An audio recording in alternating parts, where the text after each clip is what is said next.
Michelle, it's great to have you. What's in your base case Yeah. projection at this point? How do you see the year shaping up?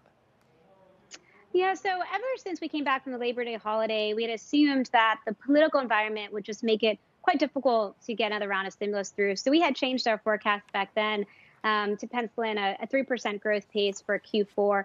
And that comes off of a 27% annualized growth rate in the third quarter. So certainly some slowing there in terms of the economy, but still expanding. And the way that I would characterize it is that the lack of another round of stimulus, it doesn't destabilize the economy, but it does create a speed bump.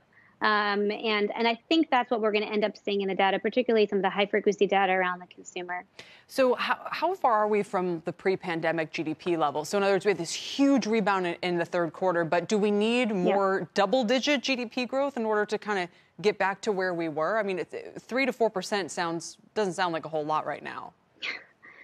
It obviously is only kind of slowly crawling along if we run at that pace. So to put this into perspective, if we're right on the third quarter and we get something like that 27% annualized increase, it would mean by the end of the third quarter, we will have retraced half of the decline in economic output as a result of COVID. So that's considerable. That's a lot of progress that's been made. But there's still the other halfway to go. Yeah. And that we think will be slower. It will be a bit more bumpy. And it will, in part, be a function of policy, both monetary, but even probably more so fiscal, given the ability of fiscal policy to be more targeted. Listen, half of the decline is a long ways to go. I mean, I'm surprised it's still that much. It does speak to the need to close it quickly so that unemployment doesn't remain chronically high and all of that sort of thing. Is one of the problems, though, that we need more specificity on what would be helpful from Congress? So from your point of view and maybe from the Fed's point of view and others, is it, hey, just do anything, like any little thing would help? Or is it, no, we need something of a $1.5 to $2 trillion size? So I think in the beginning stages of the crisis, it was do anything, just get money out there as quickly as possible and provide a floor for the economy and offset the loss of private sector output.